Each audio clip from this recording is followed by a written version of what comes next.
Assalamualaikum warahmatullahi wabarakatuh. Selamat siang, salam sejahtera untuk kita sekalian. Perkenalkan, nama saya Maria Esut M. Hud. Saya merupakan salah satu dosen tetap yayasan pada program studi kehutanan Fakultas Kehutanan Universitas Andi Jemma Palopo. Video ini saya buat sebagai salah satu syarat untuk mengikuti sertifikasi dosen gelombang pertama tahun 2024. Salah satu mata kuliah yang saya ampu pada program studi kehutanan Fakultas Kehutanan Universitas Andi Jemma Palopo adalah mata kuliah penyuluhan kehutanan dengan bobot 3 SKS. Mata kuliah ini membahas tentang penyuluhan kehutanan, mulai dari definisi dan pentingnya penyuluhan kehutanan, materi yang harus dikuasai oleh seorang penyuluh kehutanan, metode yang digunakan dalam penyuluhan kehutanan, perlengkapan dalam penyuluhan kehutanan, pentingnya mengidentifikasi kelompok tani dan wilayah kerja penyuluhan, serta menyusun dan mengevaluasi program penyuluhan kehutanan. Adapun capaian pembelajaran lulusan program studi terdiri atas 4 bagian, yaitu yang pertama, paham dan menguasai dasar-dasar ilmu kehutanan. Yang kedua, paham dan mampu menganalisis sifat-sifat dasar hasil hutan dan potensi sumber daya hutan untuk berbagai tujuan dan penggunaannya, serta merumuskan langkah-langkah optimalisasi pemanfaatannya. Yang ketiga, mampu membina hutan dan merumuskan tindakan-tindakan konservasi sumber daya hutan. Yang keempat, mampu mengembangkan wirausaha di bidang kehutanan dan hasil hutan. Selanjutnya, CPMK yang dibebankan pada mata kuliah penyuluhan kehutanan terdiri atas yang pertama, mahasiswa diharapkan mampu menguasai konsep penyuluhan.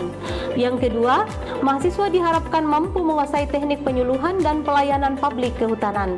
Yang ketiga, mahasiswa diharapkan mampu memberikan penyuluhan kehutanan sebagai salah satu bentuk pemberdayaan masyarakat. Yang keempat, mahasiswa diharapkan mampu menjaga kelestarian hutan melalui program penyuluhan kehutanan.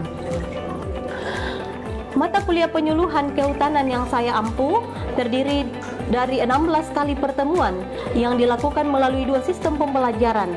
Sistem pembelajaran pertama menggunakan Zoom secara online dan sistem pembelajaran yang kedua secara offline yang dilakukan secara tatap muka baik di kelas maupun di lapangan. Baik, saya akan memaparkan materi pada mata kuliah penyuluhan kehutanan mulai dari pertemuan pertama sampai dengan pertemuan yang ke-16. Pertemuan pertama membahas tentang kontrak kuliah pengantar penyuluhan kehutanan. Yang kedua, tugas, fungsi, dan falsafah dari penyuluhan kehutanan. Pertemuan yang ketiga membahas tentang materi penyuluhan kehutanan. Pertemuan yang keempat membahas tentang metode penyuluhan kehutanan. Pertemuan kelima membahas tentang perlengkapan penyuluhan kehutanan. Pertemuan yang keenam membahas tentang sasaran penyuluh kehutanan. Pertemuan ketujuh membahas tentang norma sosial dalam penyuluhan kehutanan. Pertemuan yang kedelapan ujian tengah semester atau mid semester. Pertemuan ke-9 peranan dan kualifikasi penyuluh kehutanan dan pengenalan daerah kerja penyuluhan kehutanan. Pertemuan ke-10 proses-proses sosial dalam penyuluhan kehutanan. Pertemuan ke-11 membahas organisasi kelompok tani hutan dan peranannya. Pertemuan ke-12 komunikasi, adopsi, dan difusi inovasi di dalam penyuluhan kehutanan. Pertemuan 13 bentuk-bentuk pemberdayaan masyarakat. Pertemuan 14 perencanaan program penyuluhan kehutanan. Pertemuan 15 evaluasi program penyuluhan kehutanan. Dan pertemuan yang terakhir yaitu pertemuan 16 yaitu ujian akhir semester atau final test. Selanjutnya pada mata kuliah penyuluhan kehutanan ini untuk evaluasi dan penilaian mahasiswa menggunakan beberapa indikator dengan jumlah 100%. Indikator yang pertama yaitu kehadiran dan keaktifan 10%, yang kedua tugas individu 10%, yang ketiga praktek lapangan 20%, yang keempat ujian tengah semester 20%, dan yang kelima ujian akhir semester atau final test 40%. Demikian yang bisa saya sampaikan sekaitan dengan salah satu mata kuliah yang saya ampu, yaitu mata kuliah penyuluhan kehutanan.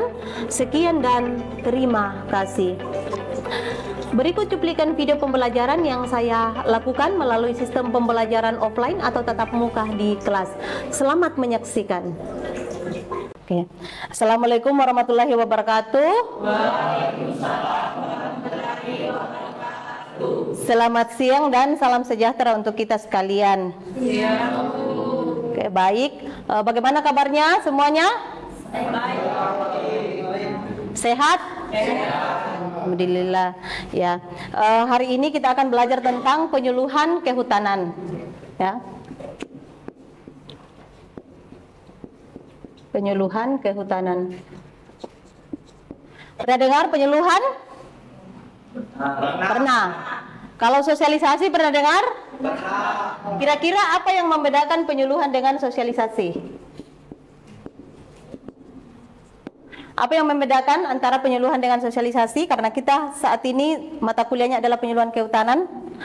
Kira-kira apa yang membedakan? Apa yang membedakan antara penyuluhan dengan sosialisasi? Kalau penyuluhan, proses pemberdayaan, berarti kalau dia proses pemberdayaan artinya dia bertahap, ya, bertahap. Kalau sosialisasi, kegiatannya dilaksanakan bagaimana kegiatannya?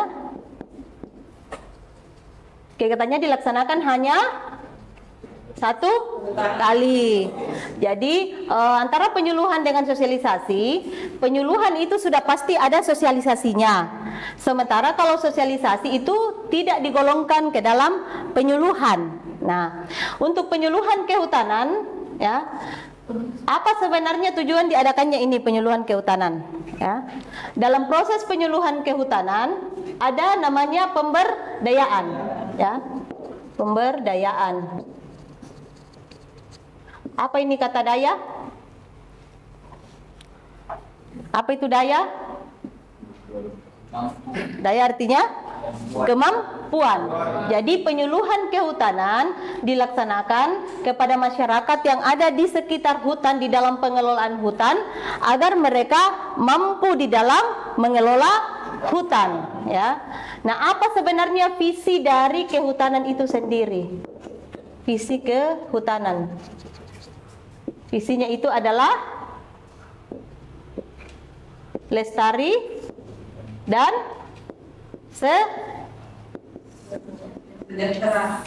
sejahtera. Nah, untuk mencapai visi ini, ya harus ada namanya penyuluhan. Nah, ada yang mau bertanya sampai di sini? Silakan, Hajir. Ya, terima kasih atas kesempatannya yang diberikan kepada saya. Mungkin yang saya pertanyakan, kira-kira siapa yang menjadi sasaran penyuluh kehutanan itu sendiri? Oke, baik. Yang ditanyakan Hajir adalah sasarannya, siapa yang menjadi sasaran dari penyuluh kehutanan. Jadi yang menjadi sasaran itu otomatis adalah petani dan keluarganya, terutama untuk petani yang tinggal di sekitar hutan, ya. Kenapa harus diberikan penyuluhan petani ini, ya? Karena mereka lah yang hidup bersinggungan dengan kawasan hutan, sehingga kemudian mereka harus diberikan pengetahuan, ya. Nah, tujuan dari penyuluhan kehutanan tadi sudah dijelaskan bahwa bukan hanya sosialisasi, ya, bukan hanya sosialisasi. Karena di dalam sosialisasi itu tujuannya itu kan hanya supaya masyarakat tahu, ya. Sementara di dalam penyuluhan kehutanan itu harus ada, meskipun sudah tahu, tapi harus juga, ya, mau dan mampu untuk melakukan, ya. Jadi selain tahu, petani yang menjadi sasaran kita, sasaran penyuluhan kehutanan, itu harus mau dan mampu melakukan apa yang menjadi materi dari penyuluhan ini, ya. Karena percuma ketika diberikan penyuluhan atau diberikan materi tentang pengelolaan hutan, sementara mereka hanya tahu tetapi tidak melaksanakan. Jadi harus tahu, harus mau, dan harus mampu melakukan. Jadi itu ada 3 poin penting dari penyuluhan. Harus tahu, kemudian mereka tahu, kemudian mereka harus mau, dan juga harus mampu melakukan, ya. Kalau mereka sudah mampu melakukan pengelolaan hutan secara lestari, maka itu sudah disebut sebagai mereka sudah berdaya, ya.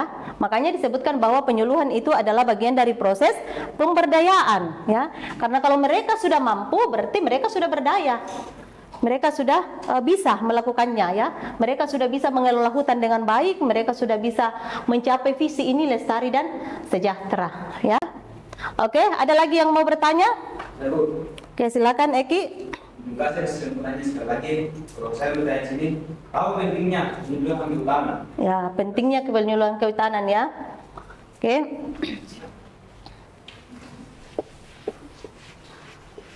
Oke. Pentingnya penyuluhan kehutanan. Pentingnya penyuluhan, ya. Bukan hanya kehutanan, ya, tapi juga di bidang-bidang lain, ya. Saya rasa sama, ya. Nah, pentingnya penyuluhan ini tadi sudah dijelaskan, ya, ada visi. Ada visi dari kehutanan. Lestari dan sejahtera. Untuk mencapai visi ini, ya, ini kan impian kita sebenarnya, ya. Bagaimana hutan itu kita manfaatkan tetapi masih dalam porsinya, dia tetap lestari, ya. Kemudian bagaimana masyarakat yang menikmatinya atau memanfaatkannya itu bisa sejahtera. Nah, untuk mencapai ini diperlukan adanya penyuluhan. Karena kalau tidak ada penyuluhan, otomatis masyarakat yang ada di sekitar hutan tidak akan tahu, apalagi mau ataupun mampu melakukan, ya. Jadi memang perlu ini penyuluhan untuk kemudian memberikan mereka pengetahuan bagaimana pengelolaan hutan itu untuk tetap lestari, sehingga kemudian hutan yang mereka manfaatkan itu bisa benar-benar dikelola dengan baik dan tetap lestari. Ya, karena apa akibatnya kalau pengelolaan hutan tidak baik? Apa akibatnya? Terjadi bencana. Pengelolaan tidak baik, apa akibatnya?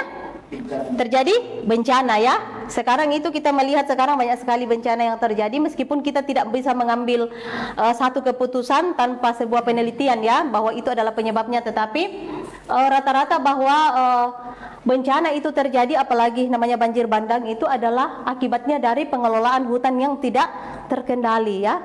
Karena fungsi hutan ini adalah penyangga kehidupan. Jadi kalau ini tidak terkelola dengan baik, tidak mencapai visi ini lestari, maka otomatis juga masyarakat tidak akan sejahtera, apalagi masyarakat yang ada di kawasan hutan. Oke. Selanjutnya, nah, ini ada penyuluhan kehutanan sebagai proses komunikasi, ya, tadi itu, ya, antara masyarakat penyuluh, antara penyuluh dengan masyarakat sasaran, yaitu petani dan keluarganya. Kemudian ada penyuluhan kehutanan sebagai proses penerangan, di mana di dalam penerangan itu apa yang belum diketahui oleh masyarakat sasaran, yaitu masyarakat di sekitar hutan, melalui penyuluhan itu diharapkan bahwa mereka bisa mengetahui dan juga mau melakukan, ya, serta mampu, sehingga kemudian di dalamnya betul-betul membuat mereka menjadi berdaya di dalam pengelolaan hutan. Ya, kemudian ini perubahan perilaku adalah bagaimana mereka bisa merubah perilaku mereka dari yang pengelolaannya tidak baik menjadi pengelolaan yang seharusnya dilakukan, sehingga terjadi kelestarian, ya. Oke. Nah, di dalam penyuluhan kehutanan tadi sudah dijelaskan bahwa masyarakat sasarannya itu adalah petani dan keluarganya, ya. Nah, disebutkan juga bahwa di dalam penyuluhan ini adalah merupakan pendidikan informal, ya. Ada yang mau bertanya? Silakan. Baik, terima kasih atas kesempatan yang telah diberikan. Ada pertanyaan yang dipertanyakan, yaitu mengapa penyuluhan kehutanan disebut sebagai pendidikan informal? Oke, penyuluhan kehutanan mengapa disebutkan sebagai salah satu bagian dari pendidikan informal. Nah, kalau informal itu seperti apa? Informal itu seperti apa? Ada yang bisa menjawab? Informal artinya tidak? Tidak terikat. Kemudian apa lagi? Tidak terstruktur. Nah, tidak terstruktur. Nah, kalau misalnya kalian ada di ruangan kelas ini, itu formal apa informal? Formal. Kenapa disebut formal? Karena ada aturannya, kemudian itu terstruktur, terjadwal, sudah ditentukan bahwa hari ini di ruangan ini ya, artinya itu terstruktur. Nah, jadi tidak harus bahwa penyuluh menetapkan bahwa harus di tempat ini, harus seperti ini, tidak seperti itu. Jadi antara kesepakatan antara sasaran dengan masyarakat sasaran dengan penyuluh kehutanan, ya ada kesepakatannya di mana meskipun itu di tempat kerja oleh petani ini itu tidak menjadi masalah. Ya, jadi dia itu informal karena tidak terstruktur, tidak terikat oleh waktu dan tempat, sehingga disebutkan sebagai bagian dari pendidikan informal. Nah, selanjutnya di dalam proses penyuluhan kehutanan ini,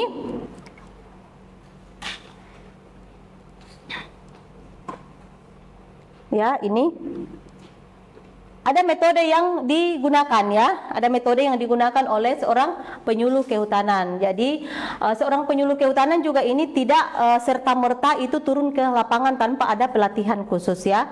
Jadi seorang penyuluh kehutanan di dalam memberikan pelatihan ataupun di dalam memberikan pendampingan kepada masyarakat sasarannya yaitu petani dan keluarganya, itu mereka harus dibekali oleh pelatihan-pelatihan ya. Jadi mereka sudah ada pelatihan khusus yang mereka pelajari sebelum mereka turun di lapangan, karena memang untuk kegiatan penyuluhan kehutanan ini tidak gampang ya, karena dalam menghadapi masyarakat sasaran yaitu petani dan keluarganya itu berbeda-beda karakter, sehingga kemudian penyuluh ini memang harus memiliki bekal tersendiri ya, sehingga mereka harus mengikuti pelatihan sebelum mereka turun ke lapangan memberikan penyuluhan ya.